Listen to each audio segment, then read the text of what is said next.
Bonjour à tous, bienvenue dans cette nouvelle vidéo. Aujourd'hui, on voit les initiations énergétiques à distance et comment procéder lors d'une initiation énergétique à distance.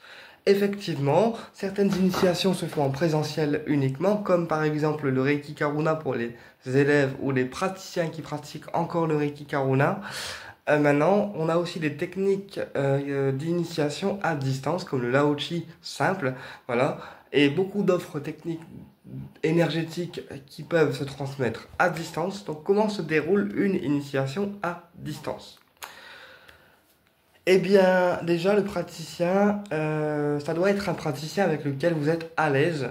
Et il faut que pour vous et votre âme, le praticien vibre. C'est-à-dire tant physiquement que par ses valeurs, que par ce qu'il dégage en énergie. D'accord? Parce que le but, lorsqu'on fait une initiation énergétique, c'est pas de faire une initiation énergétique avec n'importe qui. Le but, c'est d'avoir un praticien qui nous convienne aussi et pour pouvoir se sentir à l'aise complètement avec celui-ci. Personnellement, moi, je sais qu'avec mes élèves, je crée un feeling, souvent une amitié aussi qui vient de manière instantanée parce que je suis un professeur qui partage énormément de choses avec mes élèves. Voilà, moi, ils viennent manger ici. En cabinet, ils viennent s'exercer sur moi en pratique. J'explique la théorie avec mon support de formation, mais c'est plus de l'apprentissage par cœur. Donc du coup, j'explique tout. Ça leur évite de lire, d'accord? Après, s'ils n'ont pas compris, ils peuvent relire quand même entre deux s'ils n'ont pas compris vraiment certaines choses. Et puis de toute façon, moi, je suis là en tant qu'enseignant pour répondre à leurs questions, pour les diriger aussi dans la technique, pour qu'ils fassent le soin de manière plus, voilà, en douceur, tout en étant rassurés et dans la bienveillance et la joie. Voilà, parce que je suis quelqu'un de très simple, tu vois. Et je fais des initiations énergétiques. Alors, j'en fais pas beaucoup. Ça dépend des personnes que je ressens, des personnes qui viennent vers moi, et ça dépend aussi de leur motivation. Donc je préfère la qualité à la quantité. Tu vois, je fais une initiation quand on me le demande, voilà. Mais les initiations, j'en fais pas tellement que ça parce que je préfère la qualité des élèves à la quantité d'initiation. C'est-à-dire que je suis pas un prof qui enchaîne les stages avec des dates à tire-larigot. Moi, j'en fais quand on me le demande. Et si je ressens que la personne elle est prête aussi à s'initier. Parce qu'une personne ne peut très bien ne pas être prête à recevoir l'initiation ou pas impliquée suffisamment pour recevoir l'initiation. Euh, voilà. Donc, une initiation à distance, comment ça se déroule? Eh bien déjà, nous, en tant que praticiens, on demande à l'élève de préparer sa pièce avec de l'encens, de l'huile essentielle, d'accord, ou quelque chose qui lui est familier pour créer un environnement propice à l'initiation. Et puis aussi, le fait que l'élève soit chez lui à distance, il est rassuré parce qu'il reste dans son environnement, tu vois. Euh, donc, il prépare sa pièce avec encens, musique douce, bougie, ou diffuseur d'huile essentielle, ça dépend ce qu'il aime. Ensuite, l'élève s'allonge, d'accord? Nous, enseignants, on appelle l'élève pour expliquer un petit peu l'initiation, ce qui va être ressenti, comment l'élève a intégré l'initiation, et puis les sensations aussi que l'élève va avoir. Donc, c'est-à-dire que moi, j'appelle mes élèves et je leur dis, voilà, je vais t'initier par exemple au Lao-Chi, tu vas avoir des sensations de chaud, de froid, des fourmillements dans les doigts, dans les bras, dans les pieds, dans les jambes, voilà, en sachant que chaque énergie est intelligente, c'est elle qui s'adapte au receveur, donc au corps de l'élève, et chaque énergie va travailler différemment d'un élève à un autre, en fait, tu vois. Euh, et l'énergie est intelligente, que ça soit du Reiki Karuna, du Lao-Chi, les rayons sacrés, l'énergie est intelligente. D'accord? Donc c'est l'énergie qui s'adapte au corps du receveur et au corps de l'élève. Nous, en tant que praticiens, qu'est-ce qu'on fait? Donc on explique tout ça, l'initiation, les sensations que l'élève va avoir. Ensuite, on raccroche avec l'élève et on lui dit, bah écoute, dans autant de temps, je t'initie. Par exemple, dans 5 minutes, je fais l'initiation. Et puis ensuite, on récite la prière, on fait le protocole d'initiation à distance et l'élève va commencer à ressentir du chaud, du froid, à différents organes, les jambes, le ventre, les bras, les épaules, la tête, enfin voilà, ça dépend de chaque élève.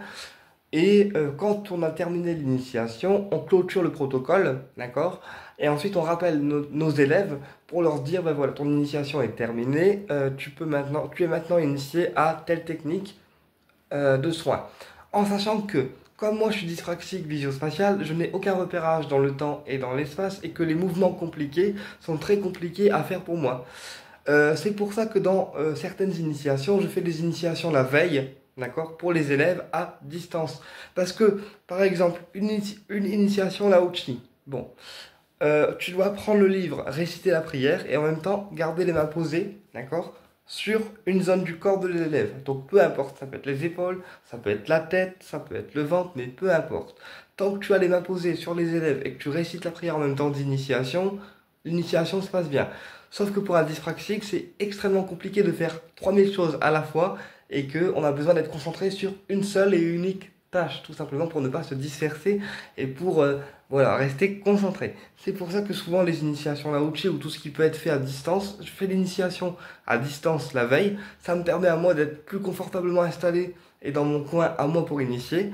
Et ensuite l'élève arrive le lendemain en présentiel, d'accord, pour recevoir la partie théorique de la formation, la partie pratique et aussi la partie initiatique. Parce que dans mes initiations, j'explique la partie théorique, pratique, mais aussi la partie enseignante pour les initiations qui ont aussi une partie praticienne et enseignante. C'est-à-dire que on a la théorie, parce que j'explique ce que l'énergie, elle va faire, l'histoire aussi de la technique énergétique, euh, j'explique comment l'énergie elle circule, les différentes positions de main pour que l'énergie circule bien, les réactivations de soins aussi pour réactiver le soin en journée, en nocturne, sur nous, activer le soin pour une journée, pour pouvoir bénéficier d'une protection par exemple. Enfin, j'explique tout ça. Donc ça, c'est la partie théorie. Ensuite, on pratique le soin sur les élèves. Donc si c'est un élève qui est en individuel, c'est-à-dire seul avec moi, l'élève pratiquera sur moi pour qu'il comprenne les protocoles de soins sur une personne, d'accord? Donc il pratique sur moi et puis bien entendu je le guide, hein, je fais le cobaye, mais je le guide en même temps. Euh, et puis comme ça, au moins, ça lui permet de voir en fait le soin sur une patiente ou un patient. Je donne aussi ce qu'il doit demander au patient avant un soin, parce que ça aussi, je le transmets dans la formation. Savoir si un patient il est allergique à quelque chose, savoir s'il a des zones sensibles. Par exemple, les pieds. Les pieds, des fois, c'est une zone un peu sensible où on n'aime pas y toucher les pieds. Et forcément, quand on fait un soin à quelqu'un, il faut respecter aussi la personne et sa sensibilité. Par exemple, les pieds, moi des fois j'ai des personnes qui n'aiment pas être touchées aux pieds, donc je garde les mains à quelques distances pour ne pas que la personne se sente déstabilisée. Mais ça n'empêche pas l'énergie de passer. Euh, voilà. Donc on demande au patient s'il a des zones sensibles, si il souhaite qu'on le touche ou au contraire qu'on reste à distance au niveau des mains. Voilà, c'est toutes des choses à demander avant le soin. Euh, bon bref, voilà, je m'éparpille un peu, mais c'est parce que j'explique en même temps au fur et à mesure. Ensuite, une fois que la partie pratique est remplie, on fait aussi l'autotraitement. Parce que vous, en tant que praticien, vous avez 21 jours d'autotraitement à faire. En tout cas, pour le Lao-Chi, c'est comme ça. Le Lao-Chi simple, c'est comme ça. Vous avez 21 jours d'autotraitement à faire sur vous. D'accord? Donc, durant 21 jours, on se fait des soins tous les jours, à l'heure qu'on veut.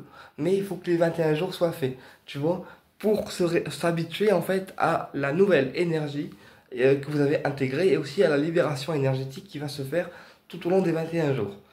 Alors, les 21 jours permettent au cerveau de s'habituer à de nouvelles énergies, puisque pour un cerveau humain, il faut 21 jours pour que le cerveau s'habitue à de nouvelles énergies, d'accord? Ou de nouvelles étapes de vie. Voilà, c'est comme ça.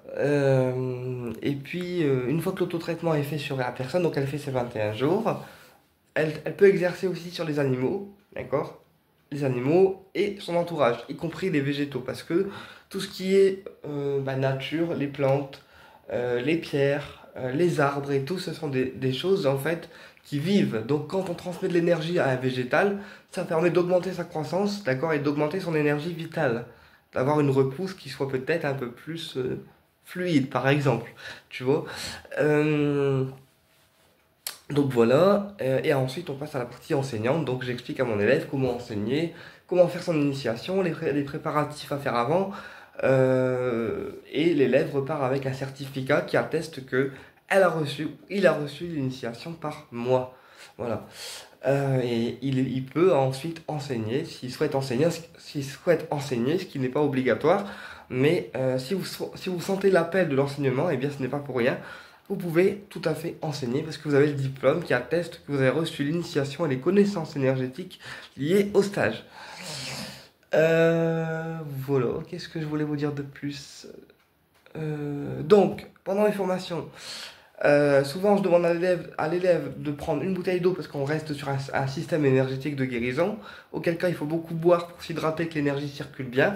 Et aussi je demande de noter à mon élève, donc un bloc-notes, un cahier ou voilà, un truc pour noter parce que comme je suis dyspraxique, j'ai pas la faculté d'écrire en fait facilement. Et du coup c'est mon élève qui note en fait tout ce que je lui dis pour que elle puisse se repérer et éventuellement le retaper à l'ordinateur si elle souhaite le retranscrire via un dossier ou via une feuille pour imprimer et avoir son petit pense-bête, entre guillemets. Voilà. Eh bien écoutez, j'espère que cette vidéo vous a plu et je vous dis à très bientôt pour une prochaine vidéo en sachant qu'aujourd'hui on en a beaucoup à faire.